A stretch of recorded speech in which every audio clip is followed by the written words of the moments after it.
अगस्त 1947 ये all India radio Lahore है। आप हमारे अगले ऐलान का इंतजार कीजिए। 14 अगस्त 1947 ये रेडियो पाकिस्तान लाहौर है। आपको पाकिस्तान मुबारक। Imagine waking up almost 80 years after independence, and your neighboring country is still one of the most important characters in your national story. For almost 8 decades, India and Pakistan have fought wars, exchanged accusations, competed in cricket, built nuclear weapons, and turned each other into political symbols. But here's the strange part. The British left South Asia in 1947. The borders were drawn. 2 countries became independent. Generations were born who never experienced partition. And yet, partition is still being debated. Politicians still invoke it. Television channels still discuss it. And some of India's biggest political YouTubers continue making videos about it. So the question isn't simply, why do Indians hate Pakistan? The more interesting question is, why does Pakistan occupy so much space in India's political and cultural imagination, almost 80 years after partition?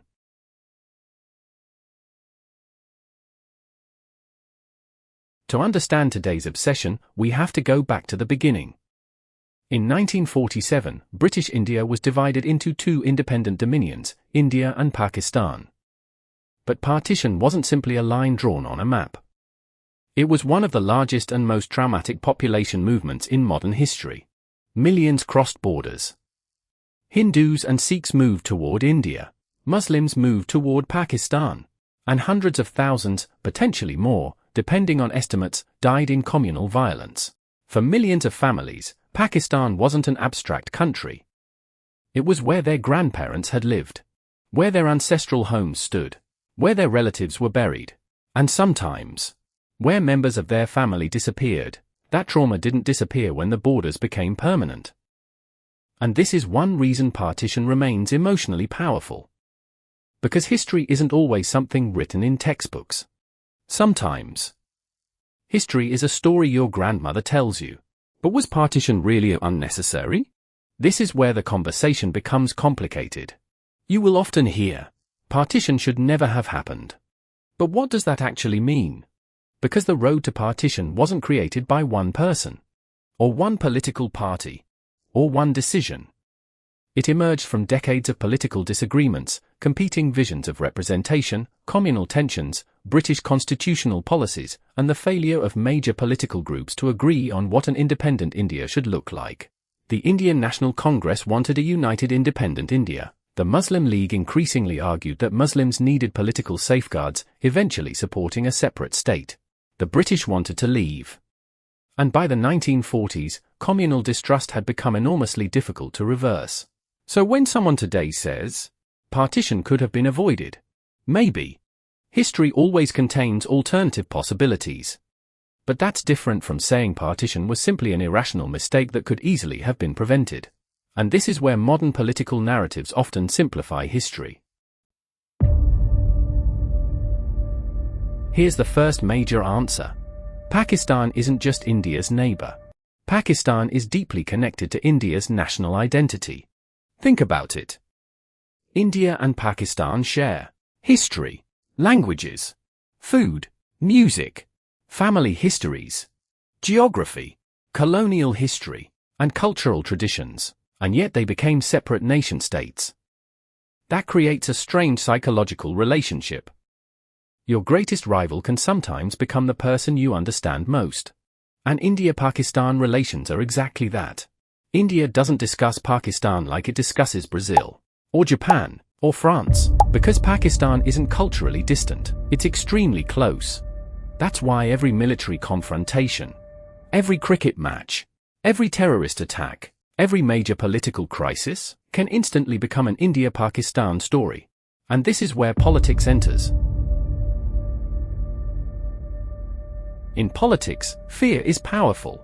And a rival country is one of the easiest ways to create a sense of us versus them. When politicians talk about national security, Pakistan can become the obvious reference point. When politicians talk about terrorism, Pakistan often enters the conversation.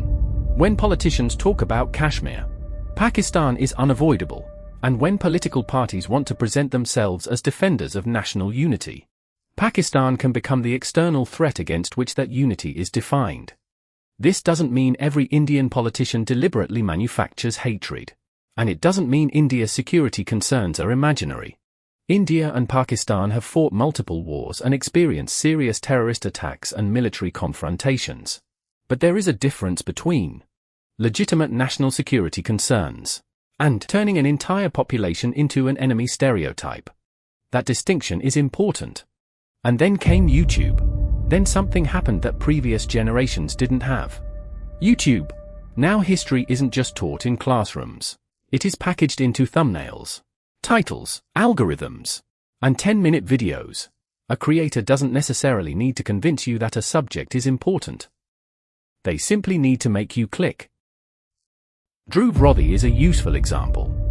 His 2021 video Partition 1947, Why It Happened, received millions of views. Then in 2023, he returned to the subject with What If India and Pakistan Never Separated, exploring an alternate history in which partition never occurred. Whether you agree with his politics or not, the numbers demonstrate something important. There is an enormous audience for this subject, and that tells us something about the audience itself. People don't repeatedly click on partition videos because they're all historians. They click because the subject still carries emotional and political meaning. But what about India's own problems? And here's the uncomfortable question. If Pakistan is constantly presented as evidence of what went wrong, shouldn't India also be willing to examine what is happening inside India? India is the world's largest democracy. It has an enormous economy. It has remarkable cultural diversity, and millions of Indians participate in democratic politics. But that doesn't mean India has solved discrimination. Freedom House's 2025 assessment classified India as partly free and raised concerns about discriminatory policies affecting Muslims, restrictions affecting media and dissent, and religious freedom. And a 2025 India Hate Lab report documented 1,318 in-person hate speech events targeting religious minorities, with Muslims the primary target in the overwhelming majority of those incidents. These numbers don't mean every Indian hates Muslims. They don't mean India is a dictatorship. And they certainly don't mean ordinary Indians are responsible for every political action of their government.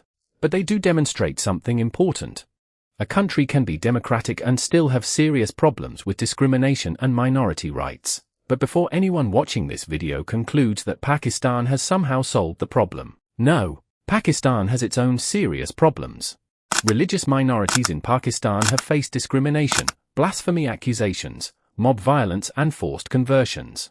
Human Rights Watch documented mob and vigilante attacks connected to blasphemy accusations, while Freedom House has reported discrimination against religious minorities and legal restrictions affecting Ahmadis. Pakistan also has serious challenges involving freedom of expression and political accountability. And these problems shouldn't be hidden simply because we're discussing India. Because if we're going to criticize India, we should be honest about Pakistan. And if we're going to criticize Pakistan, we should be honest about India.